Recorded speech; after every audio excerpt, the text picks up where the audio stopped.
നമ്മൾ ഒരുപാട് സ്വപ്നങ്ങളെ ഈട്ടിക്കൂട്ടുന്നൊരു ലോകമാണ് അല്ലേ?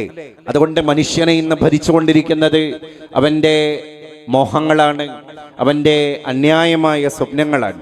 ആ സ്വപ്നങ്ങളെ യാഥാർത്ഥ്യമാക്കാൻ വേണ്ടി എന്ത് അനീതിയും അവൻ ചെയ്യും. കാരണം അവന് ജീവിതത്തിൽ ഒരു കൃത്യമായ ചിട്ടവട്ടങ്ങളില്ല.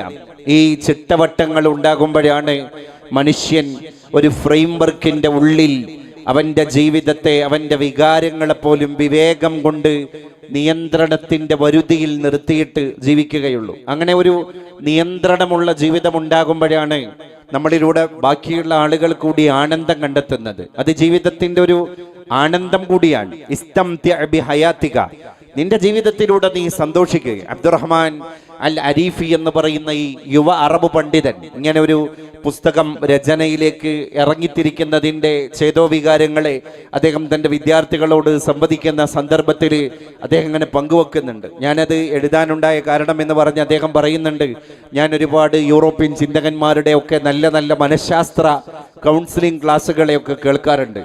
അങ്ങനെ ഞാൻ കേട്ട ഒന്ന് രണ്ട് മഹാപണ്ഡിതർ എന്ന് വിശേഷിപ്പിക്കപ്പെടുന്ന ഭൗതിക തത്വജ്ഞാനികളായ ആളുകളുടെ മരണത്തെ അന്വേഷണം നടത്തിയപ്പോൾ അവരിൽ ഒന്ന് രണ്ടാളുകൾ മരിച്ചത് ആത്മാഹുതിയിലേക്ക് കടന്നുപോയിട്ടാണ്. അവര് സൂയിസൈഡ് കമ്മിറ്റ് ചെയ്തിട്ടാണ് മരണം വരിച്ചത് എന്നർത്ഥം.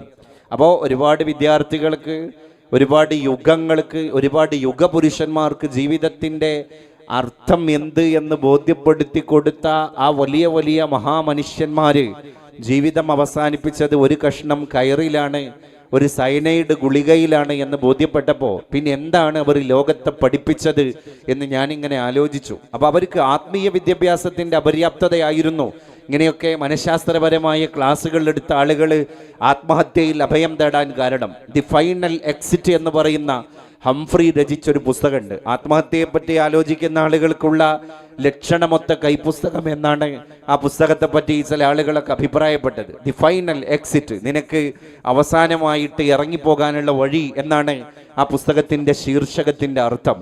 അപ്പോൾ അതിലൂടെയൊക്കെ ആത്മഹത്യയിലേക്ക് പോയ ആളുകളുണ്ട്. അപ്പോഴാണ് അബ്ദുറഹ്മാൻ അൽ അരീഫി എന്ന് പറയുന്ന ഈ മനുഷ്യൻ തൻ്റെ എൻജോയ് ദി ലൈഫ്, ഇസ്തംതിഅ ബിഹയാതിക്, നീ നിന്റെ ജീവിതത്തെ ഒന്ന് കലർപ്പില്ലാതെ ആസ്വദിക്കൂ. എന്താണ് ജീവിതത്തിൻ്റെ ആസ്വാദനം അല്ലേ? ഈ ലൈഫ് എങ്ങനെയാണ് നമ്മളൊന്ന് എൻജോയ് ചെയ്യുന്നത്? എൻജോയ് ദി ലൈഫ് എന്ന് പറയാറുണ്ട്. Life is A drama. നമ്മുടെയൊക്കെ ജീവിതം ഒരു തരത്തിലുള്ള ഒരു നാടകമാണ്. ആ നാടകത്തിൻ്റെ ഇതിവൃത്തം എന്താണ് അല്ലേ? We are the script writers, we are the actors, we are the viewers. നമ്മളെല്ലാമാണ്. പക്ഷേ ഡയറക്ടർ ഈസ് ഗോഡ്. ഇതിൻ്റെ സംവിധായകൻ പഠിച്ചോ മാത്രമാണ്. കബി ഹസ്ന ഹേ കബി റോന ഹേ, ജീവൻ സുഖ് ദുഃഖ് കാ സംഗം ഹേ അല്ലേ?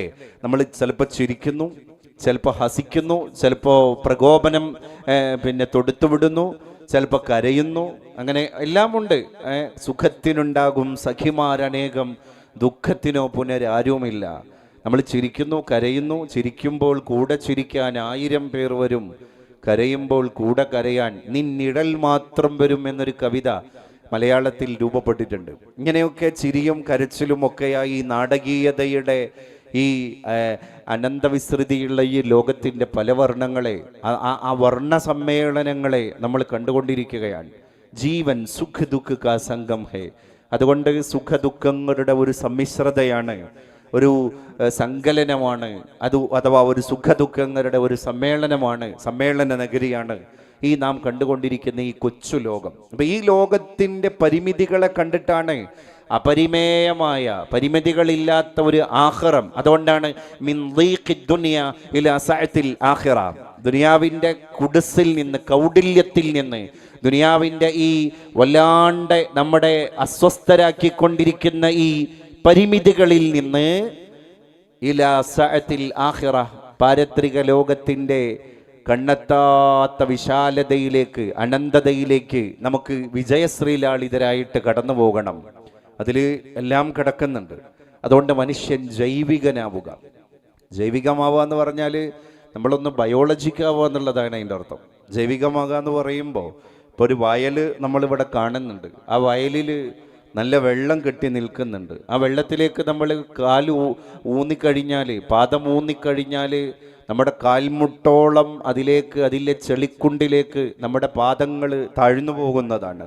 പക്ഷേ ഇങ്ങനെ ഈ വയലിനോടും അതിൻ്റെ പരുപരുത്ത യാഥാർത്ഥ്യങ്ങളോടും അതിൻ്റെ ചെളിക്കട്ടകളോടും ഒക്കെ ജീവിതത്തിൽ വലിയ പോരാട്ടങ്ങൾ നടത്തിയിട്ടാണ് കർഷകൻ നെന്മണികളെ കൊയ്ത് കറ്റക്കതിരായി ആ കതിർ കൊയ്ത് അത് പത്തായത്തിലെത്തി. ആ പത്തായത്തിൽ നിന്ന് നെൽക്കതിരുകളെ എടുത്ത് ഒരലിലിട്ട് ഒലക്ക കൊണ്ട് കുത്തി വെളുപ്പിച്ചിട്ടാണ് കുത്തരി ഉണ്ടായത് എന്നും അതിൽ നിന്നാണ് നമ്മൾ കഞ്ഞി കുടിച്ചത്, നമ്മൾ ഭക്ഷണം കഴിച്ചത് എന്ന് തിരിച്ചറിയാൻ വേണ്ടി നമ്മൾ വയലിലേക്ക് ഇറങ്ങുന്ന ഒരു പ്രോസസ്സാണ് നമ്മൾ ജൈവികരാവുക എന്ന് പറയുന്നത്. ജീവിതത്തിലെല്ലാം നമുക്ക് കിട്ടുന്നുണ്ട്. നമ്മൾ സൂപ്പർ മാർക്കറ്റിൽ പോയി കഴിഞ്ഞാൽ നമുക്കെല്ലാം ലഭ്യമാണ്.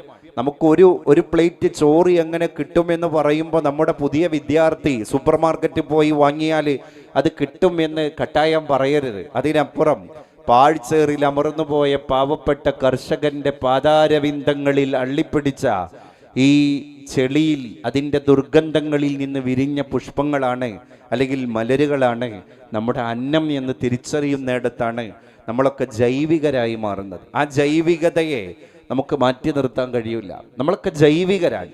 അപ്പോൾ ഈ ജീവസുറ്റ ഓർമ്മകൾ, അതുകൊണ്ടാണ് സ്വഹാബത്ത് പറയുന്നത് അഷ്റഫുൽ ഖൽഖ് സ്വല്ലല്ലാഹു അലൈഹി വസല്ലം തങ്ങൾ ജീവിതത്തിൻ്റെ തന്മയീഭാവം ഞങ്ങളെ പഠിപ്പിച്ചു. എന്താ ഈ തന്മയീഭാവം എന്ന് പറഞ്ഞാൽ? സിമ്പതിയുണ്ട്, എമ്പതിയുണ്ട്. സിമ്പതി എന്ന് പറഞ്ഞാൽ നമ്മൾ ഗസയെ പറ്റി ആലോചിക്കുന്നു, ഫലസ്തീനെ പറ്റി ആലോചിക്കുന്നു, അയ്യോ കഷ്ടം എന്ന് നമ്മൾ വിലപിക്കുന്നു, അവർക്ക് വേണ്ടി നമ്മൾ പ്രാർത്ഥിക്കുന്നു, അവർക്ക് വേണ്ടി നമ്മൾ ന്യായമായും വാദിക്കുന്നു. ഇതൊക്കെ സിമ്പതിയാണ്, ഇതൊരു അനുകമ്പയാണ്. പക്ഷെ എമ്പതി എന്ന് പറയുന്നത് അതിനേക്കാൾ കുറച്ച് കടന്ന, കുറച്ചുകൂടി കേറിയ ഒരു മുന്നേറ്റമാണ്. എമ്പതി എന്ന് പറഞ്ഞാൽ നമ്മൾ ദൂരെ ദിക്കിൽ നിന്ന് ഗസയെ പറ്റി സംസാരിക്കല്ല. പിന്നെന്താണ്? ഇപ്പം നടന്ന ഉഭയകക്ഷി കരാറിൻ്റെ അടിസ്ഥാനത്തിൽ ജോർദാനിൻ്റെ അതിർത്തി അടക്കം 8ഓളം അതിർത്തികൾ ഫലസ്തീനിലേക്കുള്ളത് തുറന്നിട്ടുണ്ട്. അങ്ങനെ നമ്മൾ നേരിട്ട് അവിടേക്ക് പോകുന്നു. ഫലസ്തീനിലെ കുഞ്ഞു പയ്യന്മാരെ നമ്മൾ നേരിട്ട് കാണുന്നു. അവരോടൊപ്പം ഒരു രാത്രി നമ്മൾ കഴിച്ചു കൂട്ടുന്നു. അവർക്ക് ഭക്ഷണം നമ്മൾ മേടിച്ചു കൊടുക്കുന്നു. അവരോടൊപ്പം നമ്മൾ ഭക്ഷണം കഴിക്കുന്നു. നമ്മൾ വാങ്ങിക്കൊടുത്ത അന്നത്തിൻ്റെ രുചി, വിഭവങ്ങളുടെ രുചി അറിഞ്ഞപ്പോൾ ആ കുഞ്ഞുങ്ങളുടെ കണ്ണിൽ രൂപപ്പെട്ടിരിക്കുന്ന ഒരു സന്തോഷത്തിൻ്റെ നിഴലാട്ടം, ആ മിന്നാട്ടം കാണുമ്പോൾ അവരുടെ മനസ്സ്, അവരുടെ വയറ് നിറഞ്ഞതിൻ്റെ കൂടെ നമ്മുടെ മനസ്സ് നിറയുന്നു. അതാണ് എമ്പതി. അത് സിമ്പതിയല്ല, അത് എമ്പതിയാണ്. അതിനാണ് നമ്മൾ മലയാള ഭാഷയിൽ തന്മയീഭാവം എന്ന് പറയുന്നത്. അവരനുഭവിച്ച ക്ലേശങ്ങളെ നമ്മൾ കൂടി അനുഭവിച്ചിട്ട് അവരോട് ഇഴുകിച്ചേർന്ന് നിൽക്കുന്ന ജീവിത വ്യവസ്ഥിതിക്കാണ് എമ്പതറ്റിക്കാവുക എന്ന് പറയുന്നത്. ഇന്ന് ലോകത്തിലെ ഏറ്റവും വലിയൊരു കുറവ് എമ്പതിയില്ലാത്തതാണ്. സിമ്പതിയൊക്കെ ഉണ്ട്, പക്ഷെ എമ്പതിയില്ല. അവിടെയാണ് ഒരു മുസ്ലിം കുടുംബ ബന്ധം ചേർക്കൽ ഇബാദത്താണ് എന്ന് നമ്മളോട് ദീന് പറയുന്നതിൻ്റെ ഒരു രസതന്ത്രം അതിൻ്റെ ഉള്ളിൽ അള്ളിപ്പിടിച്ച് കിടക്കുന്നുണ്ട്. കാരണം എന്താണ്? കുടുംബബന്ധം ചേർക്കൽ ഇബാദത്താണ്. എങ്ങനെ ഈ കുടുംബബന്ധം ചേർക്കൽ? വാട്സപ്പിൽ നമ്മുടെ മൂത്തമ്മക്ക് ഒരു മെസ്സേജ് അയക്കലാണോ? അല്ലേ? അമ്മാവന് ഏതെങ്കിലും ഒരു രീതിയിൽ കോൾ ചെയ്യലാണോ? അതൊന്നുമല്ല. ഇത് എണ്ണയിട്ട യന്ത്രം പോലെയാകണം, അപശബ്ദങ്ങളില്ലാത്ത ബന്ധങ്ങളാകണം. അപ്പം നമ്മൾ അതിന് വേണ്ടിയിട്ട് വെളുപ്പാൻ കാലത്ത് പുറപ്പെടണം. നമ്മളെ കാണാൻ വേണ്ടി നമ്മുടെ ഒരു ബന്ധു വരുന്നതും പോകുന്ന വഴിയിൽ ആകസ്മികമായിട്ട് വന്നു കയറി നമ്മുടെ ബന്ധു നമ്മളെ കണ്ടുമുട്ടുന്നതും തമ്മിൽ ഈ സിലത്തുർ റഹ്മിൻ്റെ ഡെപ്തിൽ വലിയ വ്യതിയാനങ്ങളും വ്യത്യാസങ്ങളും ഉണ്ട്. അള്ളാഹു അങ്ങനെ പറയുന്നത്, തഫർറഗ് ലി ഇബാദതി, നീ എനിക്ക് ഇബാദത്ത് ചെയ്യാൻ വേണ്ടി സമയം കണ്ടെത്തുക, എനിക്ക് വേണ്ടി ചെയ്യുക. അങ്ങനെയെങ്കിൽ അംല ഉസദറക ബിൽ ഗിന, നിന്റെ ഹൃദയത്തെ ഞാൻ ഐശ്വര്യം കൊണ്ട് നിറക്കുന്നതാണ്. അപ്പം നമ്മുടെ ഹൃദയം, മനസ്സൊക്കെ നിറയാൻ കാരണം ആകുന്നത് പടച്ചോന് വേണ്ടി നമ്മൾ ഈ സ്റ്റാറ്റസിൽ നിന്ന് മാറി, നമ്മുടെ വാട്സപ്പിൽ നിന്ന് മാറി, FBയുടെ തിരക്കിൽ നിന്ന് മാറി, ഇൻസ്റ്റയുടെ സ്റ്റോറിയിൽ നിന്ന് മാറി, പുതിയ കാലത്തെ വർണ്ണങ്ങളിൽ നിന്നെല്ലാം മാറി, ആർട്ടിഫിഷ്യൽ സാങ്കേതിക വിദ്യയുടെ ബഹളങ്ങളിൽ നിന്ന് മാറി, തഫർറഗ് ലി ഇബാദതി, എനിക്ക് ഇബാദത്ത് ചെയ്യാൻ വേണ്ടി മാത്രം നീ സമയം ഒന്ന് കണ്ടുവെക്ക്. ആ സമയം കണ്ടുവെക്കലും ആ നിന്റെ ജീവിതത്തിൽ നീ രൂപപ്പെടുത്തിയ സാവകാശവും കൊണ്ട് നിന്റെ ഹൃദയത്തെ ഞാൻ ഘിന കൊണ്ട് നിറക്കുന്നതാണ്. മനുഷ്യൻ ഇന്ന് ഒരു വല്ലാത്ത ഗതികെട്ട സ്വപ്നജീവിയായി കൊണ്ടിരിക്കുകയാണ് അല്ലേ. ഒരു ലഗേജ്, ആവശ്യത്തിൽ അപ്പുറം ഭാരമുള്ള ലഗേജിന്റെ ഓരോ വലിയ വലിയ പെട്ടികളും വഹിച്ച് എയർപോർട്ടിലൂടെ യാത്ര ചെയ്യുന്ന ഒരു യാത്രികന്, ഒരു വൈമാനിക യാത്രികന് എന്തെങ്കിലും ഒരു മനസ്സംതൃപ്തിയോ അല്ലെങ്കിൽ കായികമായിരിക്കുന്ന ഒരു റിലാക്സേഷനോ എങ്ങനെയെങ്കിലും കിട്ടുമോ? കാരണം എന്താണ്, അവൻ്റെ ലഗേജുകൾ അവന് താങ്ങാവുന്നതിലും അപ്പുറമാണ്. ഇത് പിടിച്ചിട്ട് എങ്ങനെ അവൻ റോഡ് മുറിച്ച് കിടക്കുക? ഇത് പിടിച്ചിട്ട് എങ്ങനെയാണ് അവനൊരു കടയിൽ പോയി ഭക്ഷണം കഴിക്കുക?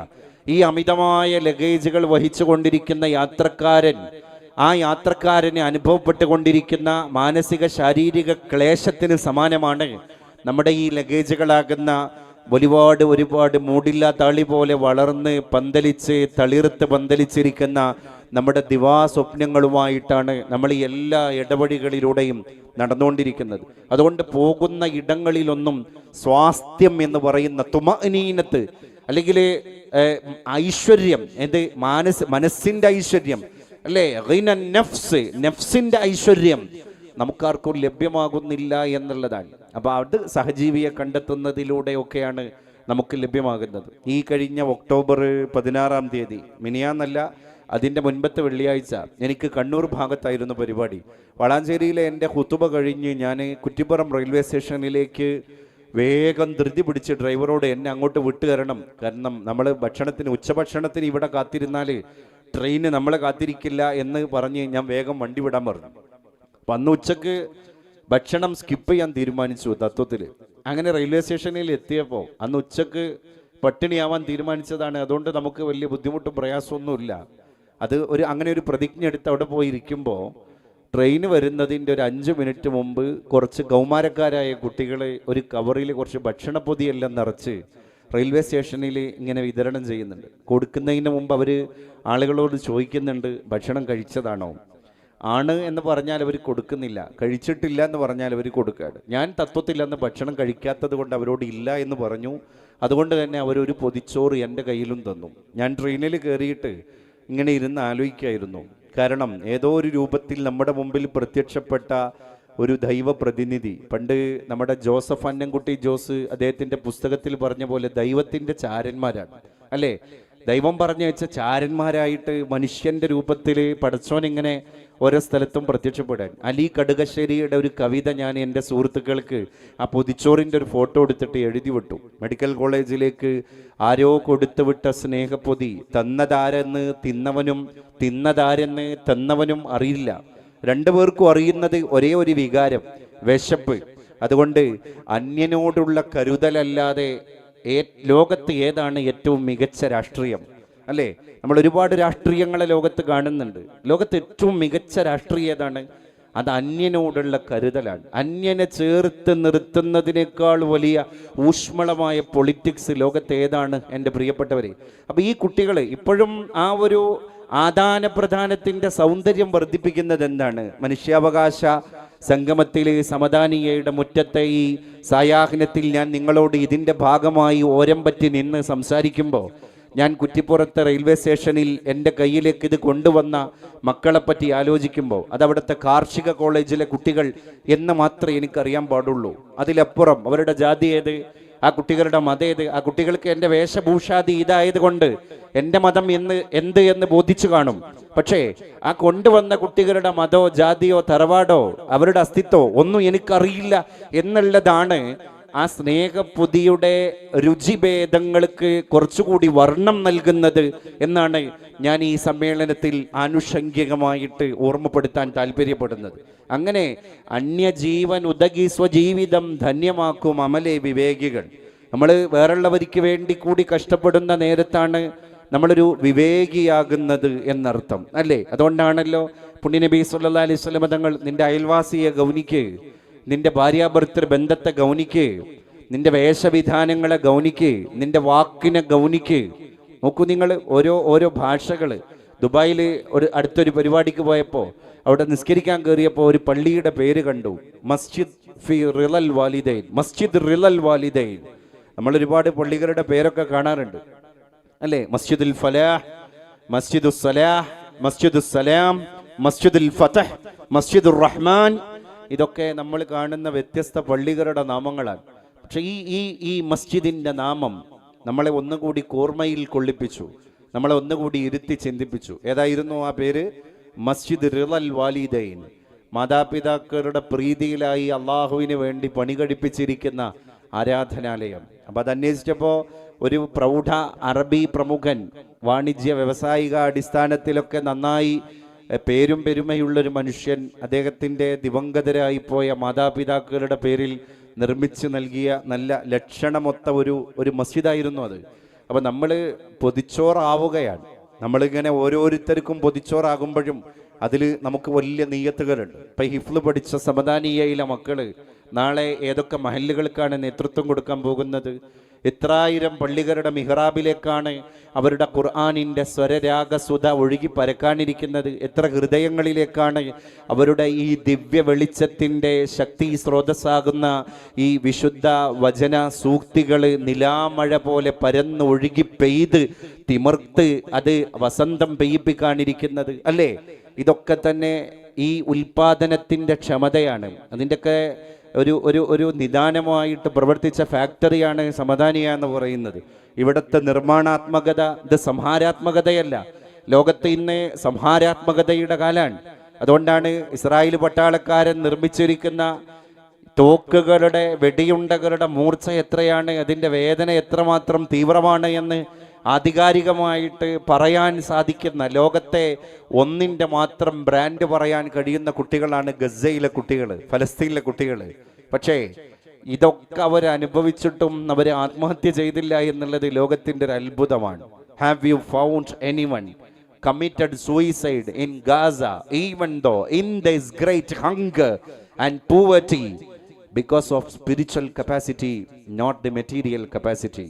ഗസയിലെ ഏതെങ്കിലും ഒരു കുഞ്ഞ് ഇത്ര തീവ്രമായ ദാരിദ്ര്യം ഉണ്ടായിട്ട്, ഇത്രയും ഭീകരമായ പൈദാഹം അവർക്ക് അനുഭവപ്പെട്ടിട്ട്, ഇത്രയും ജീവിതത്തിൽ പ്രതിസന്ധികൾ നേരിടേണ്ടി വന്നിട്ട്, സ്വന്തം ഭവനങ്ങൾ നഷ്ടപ്പെട്ടിട്ട്, സ്വന്തം ഉറ്റവർ ഉടയവർ തങ്ങളുടെ അഭയകേന്ദ്രങ്ങൾ എന്ന് അവർ തന്നെ വിലയിരുത്തിയിരുന്ന മാതാപിതാക്കൾ ജീവിതത്തിൻ്റെ മുന്നിലൂടെ രക്തസാക്ഷിത്വം വഹിച്ച് പടിയിറങ്ങി പോയിട്ട് ഒറ്റപ്പെടലിൻ്റെ നീറ്റൽ അവരെ ഇങ്ങനെ അലട്ടിയിട്ട്, have you found anyone committed suicide in Gaza?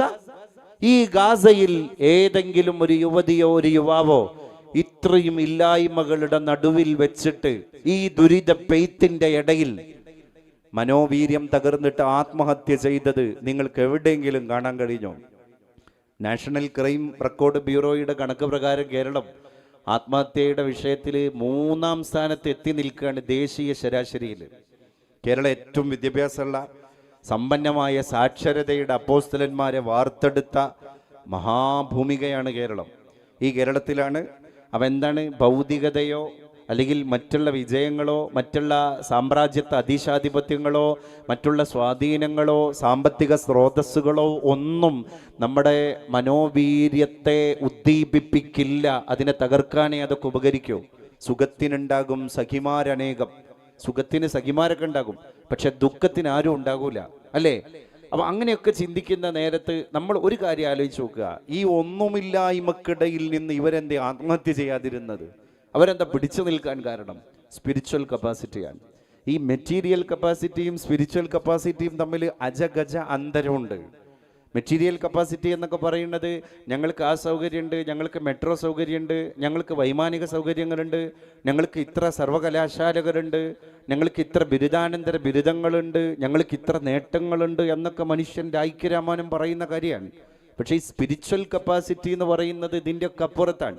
അതിന് അതിർത്തികളില്ല. അതിർത്തികൾക്കപ്പുറത്താണ് ആത്മീയതയുടെ ചൈതന്യം എന്ന് പറയുന്നത്. ആത്മീയതയുടെ ചക്രവാളത്തിലൂടെ ഒരു മനുഷ്യനെ നിർവ്വാണം കിട്ടാതെ ഇങ്ങനെ അലഞ്ഞു തിരിയാനും നൂൽപൊട്ടിയ പട്ടം പോലെ ഇങ്ങനെ വ്യാപിച്ച് തേരോട്ടം നടത്താനും സാധ്യമാകുന്നതിനാണ് നമ്മൾ ഈ സൂഫി ചക്രവാളത്തിലെ മഹാപൗർണമികളായ വിശ്വ ഗുരുക്കന്മാരെ പറ്റിയൊക്കെ ചർച്ച ചെയ്യാറില്ലേ? അവരുടെയൊക്കെ കയ്യിലുള്ള ഒരു പാഥേയം, അല്ലെങ്കിൽ കൈമുതൽ എന്നൊക്കെ പറയുന്നത് ഈ ആത്മീയതയുടെ സ്രോതസ്സാണ്.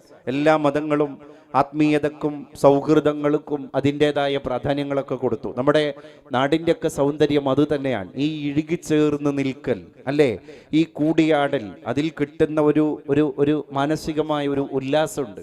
അപ്പം ഈ കരുതിവെപ്പാണ് നമ്മുടെ ജീവിതത്തിൻ്റെ മുഖമുദ്ര. കരുതിവെപ്പാൻ പ്രകൃതിയിൽ എന്നെപ്പോലെ ജീവിക്കാൻ അവകാശപ്പെട്ട വേറെയും കുറേ ആളുകളുണ്ട്, ഞാൻ അവർക്ക് കൂടി കൊടുക്കണം. എപ്പോഴാണത്? നമ്മൾ ഭക്ഷണം കഴിക്കുമ്പോൾ, നമ്മൾ അമിതമായി ധാന്യങ്ങൾ വാങ്ങി കൂട്ടുമ്പോൾ, നമ്മൾ അമിതമായിട്ട് നമ്മുടെ ആവശ്യത്തിലപ്പുറം വെള്ളം ഉപയോഗിക്കുമ്പോൾ ഒക്കെ മനുഷ്യനോട് മതം പറഞ്ഞ കാര്യമാണ്. അത് നിനക്ക് മാത്രമല്ല, പ്രകൃതിയിലെ എല്ലാവർക്കും അവകാശപ്പെട്ടതാണ്. എല്ലാവർക്കും എന്ന് പറഞ്ഞാൽ മനുഷ്യന് മാത്രമല്ല, മനുഷ്യേതര ജീവജാലങ്ങൾക്ക് മുഴുവൻ. അതൊരു പക്ഷിക്കും പറവക്കും മാത്രമല്ല.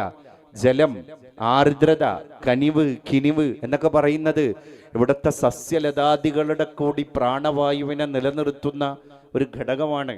അപ്പോൾ അതുകൊണ്ടാണ് ഇസ്ലാം പറഞ്ഞത് ഹൗലിൽ പോയിട്ടല്ല, പുഴയിൽ പോയിട്ട്, അല്ലേ, ഒഴുകിക്കൊണ്ടിരിക്കുന്ന നദിയിലാണ് നീ ജലോപയോഗം നടത്തുന്നത്, വുളൂ ചെയ്യുന്നത്.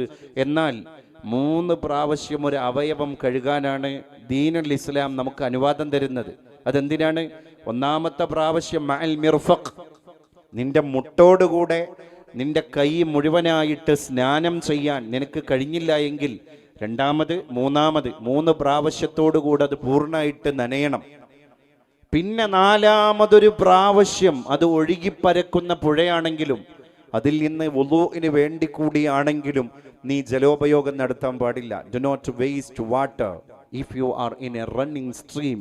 ജപ്പാനിലെ പാർലമെന്റിന്റെ അംഗീകാരത്തോടുകൂടെ മിനറൽ വാട്ടറിന്റെ കുപ്പി പൊതുജനങ്ങളുടെ ആവശ്യാർത്ഥം പുറത്തേക്ക് ഇറക്കുമ്പോൾ അതിൽ അച്ചടിച്ചു വന്ന അതിൻ്റെ മുകളിൽ സ്റ്റിക്ക് ചെയ്ത ഒരു മനോഹരമായ വാചകം എന്തായിരുന്നു? അത് ഒഴുകുന്ന പുഴയിൽ നിന്നാണ് നിങ്ങൾ ജലോപയോഗം നടത്തിക്കൊണ്ടിരിക്കുന്നതെങ്കിലും ഡു നോട്ട് വേസ്റ്റ് വാട്ടർ, ഒരു തുള്ളി പോലും അന്യായമായിട്ട് കളയരുത്. എന്നിട്ട് അതിൻ്റെ താഴെ ബ്രാക്കറ്റിൽ ആരാ ഈ വാക്കുച്ചരിച്ചത്? ജപ്പാനിൻ്റെ പ്രതിരോധ മന്ത്രിയാണോ? ജപ്പാനിൻ്റെ പരിസ്ഥിതി മന്ത്രിയാണോ? ആരുമല്ല. ജപ്പാൻ രാജ്യത്തെ ഏതെങ്കിലും പരമ ആത്മീയ നേതാവാണോ? അതുമല്ല. Prophet of mercy, prophet Muhammad Mustafa സല്ലല്ലാഹു അലൈഹി വസല്ലം. ആ കുപ്പിയുടെ മുകളിൽ പ്രത്യക്ഷപ്പെട്ടത് പരിശുദ്ധ പ്രവാചക തിരുമേനിയുടെ നാമമാണ്. അങ്ങനെ ആചാര്യന്മാര്, ഗുരുക്കന്മാര്, സന്യാശ്രേഷ്ഠന്മാര്, പുരോഹിതന്മാര് ഒക്കെ ധ്യാനമിരിക്കുമ്പോൾ, സന്യാസത്തിൽ ഏർപ്പെടുമ്പോൾ, ഭജനമിരിക്കുമ്പോൾ അവരൊന്നിനും അലോസരം കൊടുക്കാറില്ല, അല്ലേ? അവരൊക്കെ ജീവിച്ചത് ആർക്കും ശല്യമാവാതെയാണ്. എൻ്റെ വാക്ക് ഒരാളുടെ മനസ്സിൽ പോയി തറക്കരുത്. ഏതെങ്കിലും ഒരാളുടെ വാക്ക് കൊണ്ട് മനസ്സിൽ തറച്ചുപോയ നീരസങ്ങളെ ദൂരീകരിക്കാനാകണം എൻ്റെ വാക്ക് എന്ന് ശപഥം ചെയ്ത ആളുകൾക്ക് ആരെയും ദ്രോഹിക്കാൻ കഴിയൂല. വാക്ക് മൂർച്ചയുള്ളൊരായുധമാണ്, പ്രത്യേകിച്ച് ഈ കാലത്ത്. കാരണം ആ വാക്ക് ഫാസ്റ്റ് ട്രാക്കിലൂടെയാണ് സഞ്ചരിക്കുക. നമ്മളൊരു വാക്ക് എവിടെയെങ്കിലും പറഞ്ഞു പോയാൽ അതിനെ അടർത്തിയെടുത്തിട്ട് അത് മറ്റുള്ള എല്ലാ വിഭാഗങ്ങളിലേക്കും പോകാൻ അത് ഹൈലി ഇൻഫ്ലെയിമബിൾ ആണ്. അതുകൊണ്ടാണ് അല്ലാഹു സുബ്ഹാനഹു വ തആല നാവിനെ സൂക്ഷിക്കുന്നവനെ മുസ്ലിമിനോട് ഉപമപ്പെടുത്തി. ഒരു യഥാർത്ഥ മുസ്ലിമിന്റെ, ഇസ്ലാം മത വിശ്വാസിയുടെ ദീൻ എന്ന് പറയുന്നത് മൻ സലിമൻ നാസു മിൻ ലിസാനിഹി വ യദിഹി, മറ്റുള്ളവർ അവന്റെ നാവിൽ നിന്ന് അവന്റെ കയ്യിൽ നിന്ന് രക്ഷപ്രാപിക്കുന്ന ആളുകളാണ്, അല്ലേ? അപ്പൊ എല്ലാവരും അങ്ങനെയാണ്. ഇപ്പോൾ ദീനാനുകമ്പയെ പറ്റി പിന്നെ ആദ്യമായിട്ട് അനുകമ്പ ദശകം 10 സ്റ്റാൻസയാണ്. നാരായണ ഗുരുദേവൻ എഴുതിയ, ശ്രീനാരായണ ഗുരു എഴുതിയ അനുകമ്പ ദശകം മലയാളി മുഴുവൻ ആഖ്യാനം ചെയ്ത കവിതാശകലങ്ങളാണ്. ഒരു പീഠ ഉറുമ്പിനോട് പോലും ഒരു പീഡ ചെയ്യാൻ പാടില്ല. ഒരു ഉറുമ്പിനോട് പോലും. ചെറുപ്പത്തിലൊക്കെ വരിയും നിരയുമായിട്ട് കടന്നു പോകുന്ന ഉറുമ്പുകളെ നമ്മൾ കാണാറുണ്ട്, മറ്റുള്ള ജീവജാലങ്ങളെ കാണാറുണ്ട്. പരിശുദ്ധ പ്രവാചക തിരുമേനി പറയുന്നുണ്ട്, ലൗല അന്നൽ കിലാബ ഉമ്മത്തുൻ മിൻ ഉമ്മമിക്കും, നിങ്ങളെപ്പോലെ ഒരു വിഭാഗമാണ് ഈ നായ, ശ്വാനന്മാർ. അതും പടച്ചോൻ ആത്മാവ് കൊടുത്ത ജീവജാലങ്ങളാണ്. അതുകൊണ്ട് അവയെ ആക്രമിക്കാൻ പാടില്ല. ഇപ്പം ചെറുപ്പത്തിലൊക്കെ സ്കൂളിലേക്ക് പോകുന്ന സമയത്തൊക്കെ ഒരു കുട്ടി വെറുതെ ഒന്ന് കുമ്പിട്ട് കഴിഞ്ഞാൽ നായ ഓടുകയാണ്. കാരണം നായക്കറിയാം അതിൻ്റെ മൈൻഡിൽ രൂപപ്പെട്ട ഒരു ശാസ്ത്രമുണ്ട്. എന്താണ്? അവൻ എന്നെ ആക്രമിക്കും എന്നുള്ളതാണ്. അപ്പോൾ ഒരുപാട് മാറ്റങ്ങൾ ലോകത്തുണ്ടാകണം. അവകാശങ്ങൾ ധ്വംസിക്കപ്പെടാൻ പാടില്ല. പ്രകൃതിയിൽ എല്ലാവരും ഒരുപോലെയാണ്. ഔഫ് ബിൻ ജുഹ്ഫ എന്ന് പറയുന്ന ഒരു പ്രവാചക ശിഷ്യൻ പുണ്യനബിയുടെ അടുക്കലേക്ക് അക്കൽതുൽ ബുർറ വൽ ലഹ്മ, ഞാൻ കുറച്ച് ഗോതമ്പും ആടിൻ്റെ മാംസവും ഒന്നിച്ച് ഭക്ഷിച്ചപ്പോൾ നല്ല രുചി വിഭവം എൻ്റെ മുമ്പിൽ കിട്ടി. അതിൻ്റെ സ്വാദ് കൊണ്ട് ഞാൻ അമിതമായിട്ട് ഭക്ഷിച്ചു. അപ്പം എൻ്റെ വയറൊന്ന് ഉന്തി വീർത്തു. അപ്പം അളവിൽ കൂടുതൽ ഭക്ഷിച്ചു എന്നർത്ഥം ആ സമയത്ത്. എന്നിട്ട്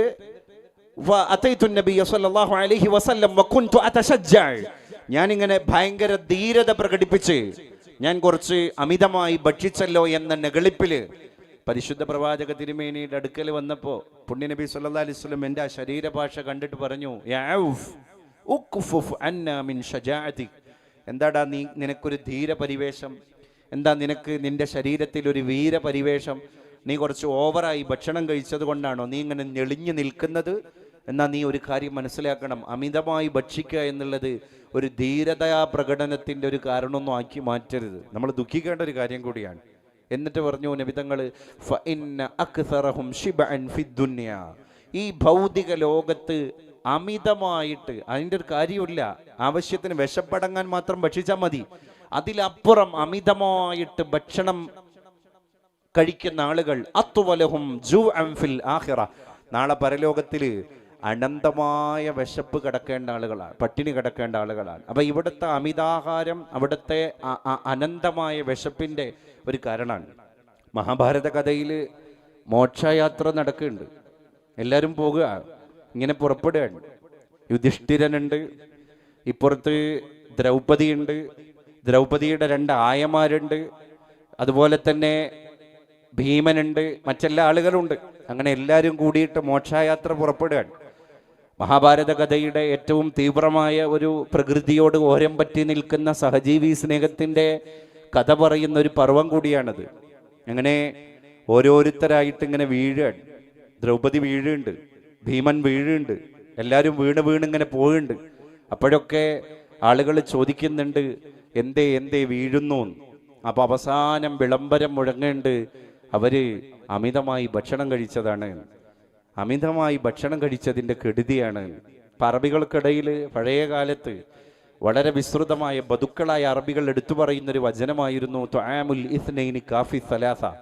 അവരുടെ മുമ്പിൽ ഒരു കേക്ക് പ്രത്യക്ഷപ്പെട്ടാൽ ആ സംസ്കാരം ഒന്നും തൊട്ട് തീണ്ടാത്ത പിന്നെ അറബ് വിഭാഗം അന്ന് ആ കേക്കിനെ പാതി ഛേദമായിട്ട് മുറിച്ചിട്ട് അതിൻ്റെ ബാക്കി അന്യൻ അവകാശപ്പെട്ടതാണെന്ന് പറഞ്ഞ് തൊടില്ല, അതിൻ്റെ പാതിയാണ് നമുക്ക് അവകാശപ്പെട്ടത് എന്ന് പറയൂ അത്രേ. അതാണ് തുആമുൽ ഇത്നൈൻ കാഫി സലാസ.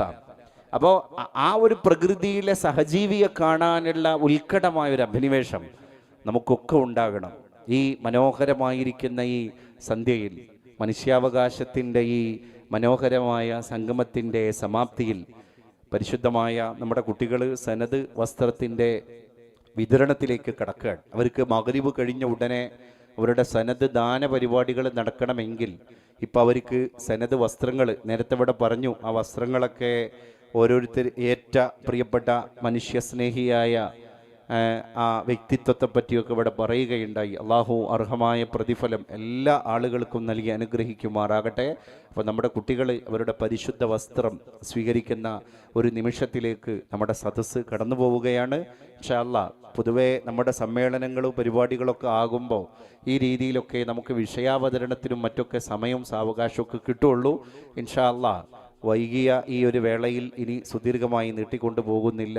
സമയം പോലെ സാവകാശം പോലെ നമുക്ക് വഴിയെ ഈ ക്യാമ്പസിൽ ഇൻഷാ അല്ലാഹ് കുട്ടികളുമായിട്ടൊക്കെ സംവദിക്കുവാനും ഒരുപാട് നേരം അവരുമായിട്ട് ചെലവഴിക്കാനും ഒക്കെ വരണമെന്നുണ്ട്.